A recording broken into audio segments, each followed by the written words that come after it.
अगर थोड़ा ट्रस्ट तो मस्ती है, मस्ती है।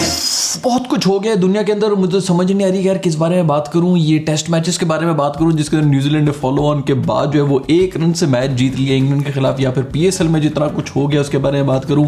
खैर शुरू करते हैं जो पीएसएल में हो रहा है उससे। और हाईलाइट ये है कि यार मेरे ख्याल में ये पिछले सीजन तो ये जीते भी थे लाहौर कलंदर वाले, उससे पहले जितने भी जो ये 6-7 सीजन में इनके साथ जो कुछ हुआ है ना उसका सारा गुस्सा अब ये निकाल रहे हैं टीम्स के ऊपर।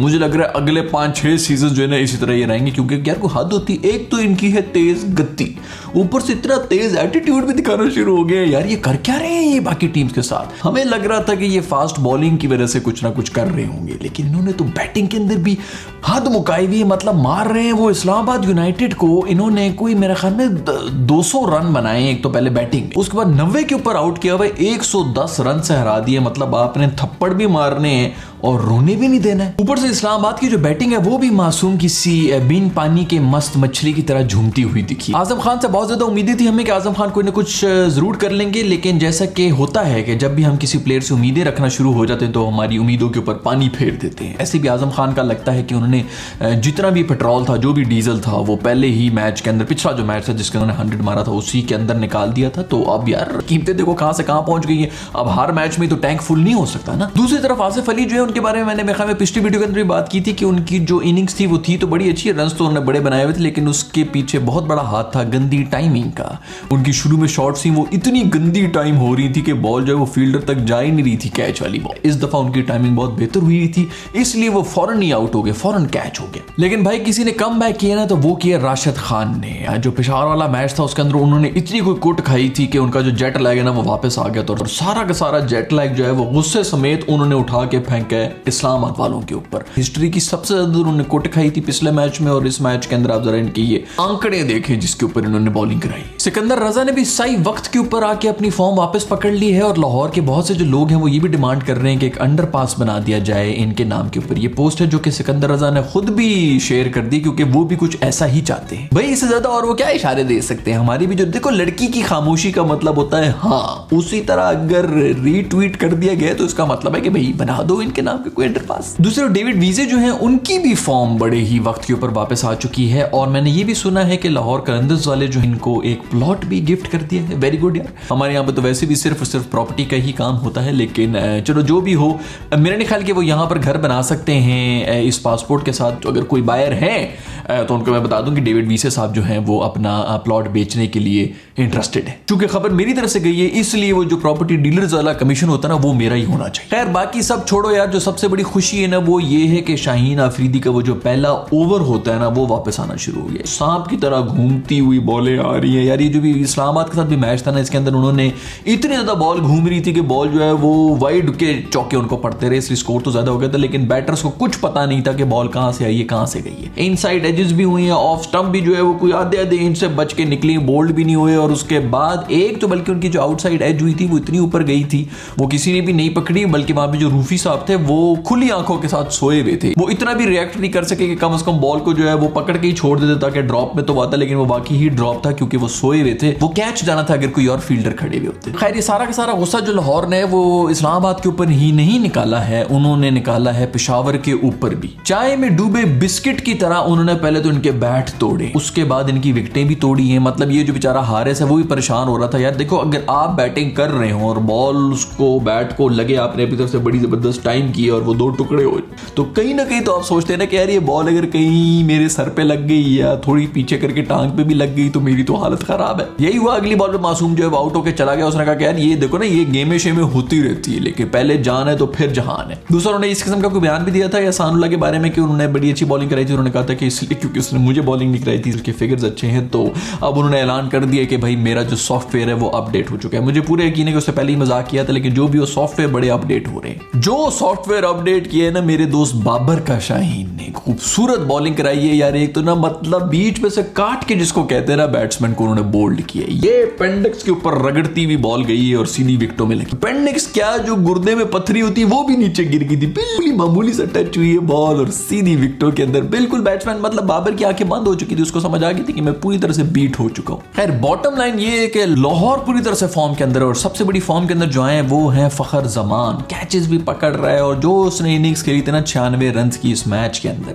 जिस बॉल के ऊपर वो आउट हुआ, जो शॉट खेलते हुए वो आउट हुआ है, इसका मतलब था कि वो बिल्कुल ही सेल्फलेस किस्म की शॉट थी। आराम से सिंगल विंगल भी ले सकता, लेकिन बॉय ने अपनी टीम के लिए खेला और शॉट खेली, कैच आउट हो गया और चला गया। यार क्या बेहतरीन इनिंग्स खेली है बॉय ने। लेकिन ये जो पूरा का पूरा बैलेंस आया है ना लाहौर की टीम के अंदर, वो सबसे बड़ा जो उसके पीछे प्लेयर है वो है अब्दुल्ला शफीक, जो कि ऊपर से आके इतनी खूबसूरत इनिंग्स खेल के जा रहा है, इतने अच्छे पावर प्ले के स्कोर बना के दे रहा है लाहौर कलंदर्स को, जिसको वो फिर मेंटेन भी कर रहे हैं। और ये मेरे ख्याल में पहले 2-3 मैचेस के अंदर इसलिए नहीं था क्योंकि शायद बीमार था, आई डोंट नो, जो भी था पिछले टूर्नामेंट के अंदर भी विनिंग कॉम्बिनेशन था। आई एम ग्लैड कि वो वापस आ चुका है और वो अपनी पूरी की पूरी वर्थ साबित कर भी रहा है। अब्दुल्ला शफीक जैसे यंगस्टर्स जो हैं वो इस मुल्क का फ्यूचर है और ऐसे लोगों के ऊपर ट्रस्ट तो मस्ट है। इसी बात पर है huge shout out to Shoop noodles, जिन्होंने आज की एक कॉमेडी की एपिसोड को स्पॉन्सर किया है। और उनके जो है ना ये जो पाउडर फॉर्म वाले जो फ्लेवर्स होते थे ना, उनसे हट के अब इनके पास सॉसी फ्लेवर्स भी आ चुके। तो आप बोलेंगे वो क्या होता है, तो उसके अंदर एक यूनिक एक्सपीरियंसेस है नए फ्लेवर्स का। बचपन से नूडल्स के ऊपर पाउडर डालते हो ना, अब टाइम आ चुका है कि जरा सॉसेस भी डालो भाई। नूडल्स की गुच्छेदार झप्पी और उस पर बरसी सॉस की पिचकारी, वैम्पायर्स को मार भगाने वाला स्पाइसी गार्लिक, या फिर अगर बगैर वीजे के थाईलैंड की सैर करनी है तो ट्राई करो स्वीट चिली थाई। और चीज तो चीज ही है बड़ी मस्त मस्त। 3 दोस्तों की 3 कहानियां, एक गुस्से का तेज, दूसरा चीजी और तीसरे को मिला थाईलैंड में ससुराल। अब तुम लोग पूछ रहे हो कि यार ये लिक्विड सॉस आके क्या चीज होती है, तो यार नॉर्मल तरीके से आप जैसा नूडल्स बनाते हैं उसी तरह बनाए, बीच में आपने कोई फ्लेवर वगैरह नहीं डालना। जब नूडल्स बन जाए तो उसके बाद आप लोगों ने डालना है इनके ऊपर ये सॉसेस। अगर आप लोग मुझे इंस्टाग्राम के ऊपर फॉलो करते तो आपको पता चला होगा, कल परसों ही मैंने एक स्टोरी लगाई थी जिसके ऊपर मैं ये बता रहा था कि मैं कैसे जो है कौन कौन से फ्लेवर्स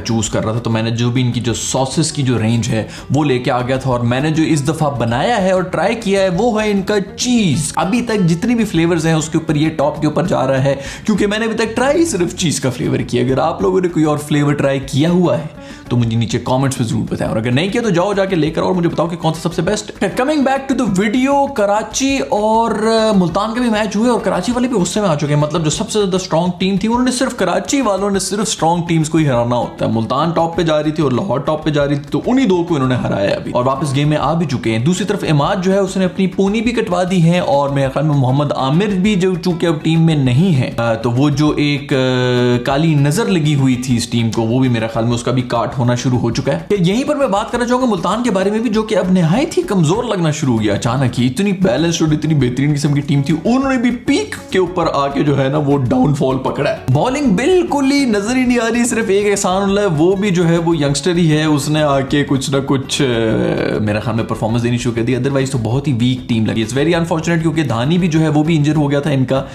तो अब बॉलिंग यूनिट बहुत ही कमजोर लग रहा है। खैर जो मैच हुआ था इनका, उसके अंदर तकरीबन 8 विकेटें स्पिनर्स ली थी। यही कराची के अंदर होता है, जब बहुत ज्यादा मैचेस हो रहे थे तो वहां की पिच जो है वो इसी तरह हो जाती है। तो अच्छा है कि अब मैचेस दूसरी सिटीज के अंदर भी मूव हुए हैं, वरना वहां पर जरा बस स्पिनर्स की ही गेम हो जानी थी। दूसरा नया प्लेयर जो है तैयब इनकी टीम के अंदर आया, जो कि डोमेस्टिक के अंदर भी बहुत बेहतरीन परफॉर्मेंस करता रहा है, तो उसकी टीम में आने की वजह से बहुत ही सॉलिड लगना शुरू होगी कराची की बैटिंग लाइनअप। तबरेज शमसी ने भी जो है वो आउट करना शुरू कर दिए, और आउट करने के बाद अपनी एक्स गर्लफ्रेंड को फोन भी बनाने शुरू कर दिए। फिर इंटरनेशनल क्रिकेट की अगर बात कर लो तो न्यूजीलैंड और इंग्लैंड का जो मैच हुआ है, मतलब यार मेरा ख्याल में इस पूरे डेकेड का अगर कोई टेस्ट मैच हुआ तो वो ये हुए 5वें दिन तक गया है, और 5वें दिन के ऊपर भी जाके एंड में 1 रन से जीता है न्यूजीलैंड। और जो सबसे बड़ी हाईलाइट है वो ये है कि इससे पहले न्यूजीलैंड फॉलो ऑन कर रहा था, मतलब 200 से ज्यादा रन्स की लीड थी किसी टीम की। उन्होंने कहा कि भाई तुम लोग ही वापस आओ और आके बैटिंग करो, और फिर भी उन्होंने लीड इनको लेके दी और फिर जीत भी गए, वो भी 1 ही रन से जीते हैं। यार मतलब चलो क्रेडिट तो है न्यूजीलैंड की टीम को,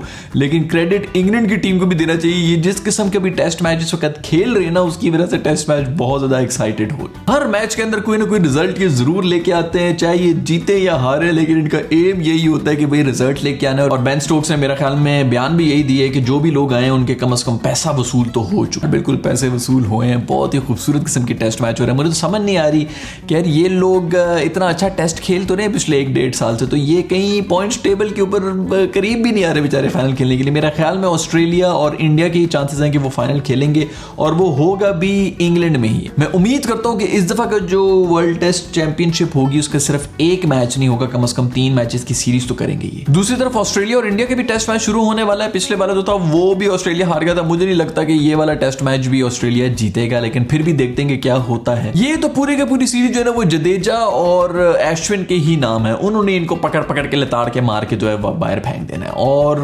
मेरा ख्याल में कि बहुत ज़्यादा इनको मारना भी नहीं चाहिए, क्योंकि अगर ये लोग गुस्से में आ गए तो इन्होंने वो वाला टेस्ट जीत जाना है जो मैटर करता है, यानी कि वर्ल्ड टेस्ट चैंपियनशिप का फाइनल। खैर भाई, आज के एपिसोड के अंदर इतना ही है। अगर आपको पसंद आई तो लाइक के बटन को छू लें, अगर नहीं आई है तो फिर लाइक के बटन को 2 दफ़ा छू लें, और अगर आपने अभी तक चैनल को सब्सक्राइब नहीं किया हो तो सब्सक्राइब भी कर लें। I will see you in the next video, bye.